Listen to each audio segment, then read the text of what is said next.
मेरी ज़िंदगी का सबसे बेहतरीन फ़ैसला वो था जब मैंने अपोकलिप्स शुरू होने से सिर्फ 3 दिन पहले वापस उस खेत पर आने का फ़ैसला किया। उस वक्त गांव की हार्डवेयर शॉप का मालिक, मेरा पुराना स्कूल का दोस्त हैंग, मुझ पर हंस रहा था। एक पढ़ा लिखा शहरी लड़का जो वापस खेती करने आया है, शर्म नहीं आती? उसने कहा था। लेकिन भला कौन जानता था कि सिर्फ 72 घंटे बाद यही घटिया खेत किलोमीटरों तक का इकलौता सुरक्षित ठिकाना बन जाएगा। और सबसे बड़ी विडंबना यह है कि जो हैंग मुझ पर हंसा था, वही बाद में घुटनों के बल मेरे दरवाजे पर भीख मांगने आया। और मेरे दादा का छोड़ा हुआ ये पुराना कुदाल, ये इस तबाहत दुनिया का सबसे भरोसेमंद हथियार बन गया।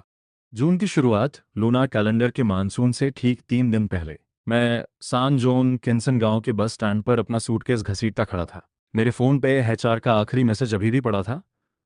तुम्हारा सेटलमेंट जमा कर दिया गया है। 28 साल की उम्र में बेरोजगार और बचत लगभग खत्म। यही थी मेरी हालत। खेत गांव के पश्चिम में एक घाटी में है। 8 किलोमीटर का टेढ़ा मेढ़ा कच्चा रास्ता। कोई टैक्सी वहां जाने को तैयार नहीं था, तो मुझे गांव वाले की मोटर टैक्सी पर बैठना पड़ा। पूरा सफर धूल और झटकों में गुजरा। मुंह ढकना पड़ा, लेकिन जो घुटन अंदर थी वो धूल से भी ज्यादा भारी थी। 3 महीने पहले दादाजी गुजर गए थे। विरासत में मिले थे 30 का एक खेत और एक नसीहत, जब शहर में जीने लगे वापस जमीन पर आ जाना। उस वक्त मैं प्रांत की राजधानी में एक इंटरनेट कंपनी में प्रोडक्ट मैनेजर था। 15,000 महीने कमाता था। लगता था जिंदगी चमक रही है, पर किसे पता था कि एक रात में पूरा डिपार्टमेंट बंद कर दिया जाएगा। खेत का जंग लगा। लोहे का दरवाजा धकेला तो वो भयानक चरचराहट के साथ खुला। जो नज़ारा सामने था उसने सांस रोक दी। जंगली घास ने रास्ता पूरी तरह निगल लिया था। 100 साल पुरानी हवेली की मिट्टी की दीवारें जगह जगह से दरकी हुई थीं। छत की टाइलें टेढ़ी मेढ़ी, छेद ही छेद। अंदर की लकड़ी की कड़ियां जरूर सही थीं। दरवाजा आधा गिरा हुआ था। 30 मुंह के गुलाब के खेत पूरी तरह बेकार पड़े थे। पिछली फसल की पुआल वहीं सड़ रही थी।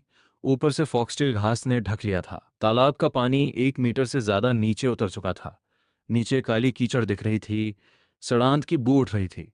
मैं अपना सामान छोड़कर पत्थर की उस बेंच पर धम्म से बैठ गया जो दरवाजे के पास थी।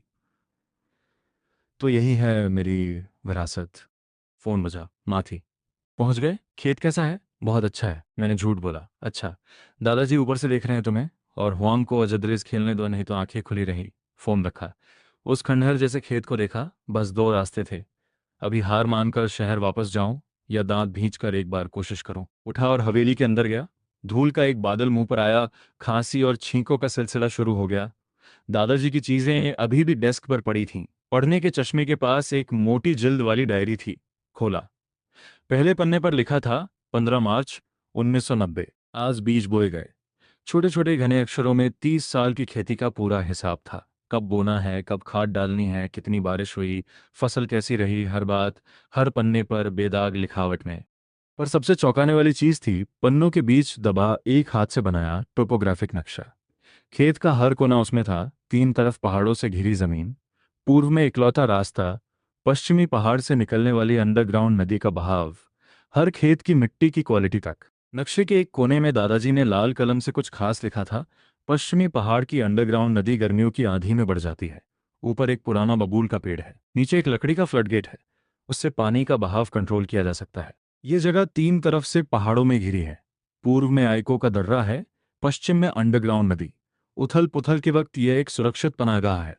डायरी का आखिरी पन्ना के जाने से एक हफ्ता पहले का था। उस पर लिखा था, जुन, अगर तुम ये पढ़ रहे हो तो इसका मतलब है तुम वापस आ गए। ये जमीन उन्हें धोखा नहीं देती जो इसकी देखभाल करते हैं। ऊपर नदी का फ्लडगेट अक्सर चेक करते रहना। किसी जरूरी मोड़ पर यह जिंदगियां बचा सकता है। जरूरी मोड़? मैंने सिर हिलाया। दादाजी अपने आखिरी दिनों में थोड़े अजीब हो गए थे। हमेशा अजीब अजीब बातें करते थे। अगले दिन सुबह सुबह मैं दादाजी के पुराने ट्रैक्टर डॉन फोंगो पर सवार होकर गांव निकला। वो कम से कम 20 साल पुरानी मशीन थी। चालू होते ही काले धुएं का गुबार छोड़ती थी। इंजन की आवाज़ बहरा कर देने वाली।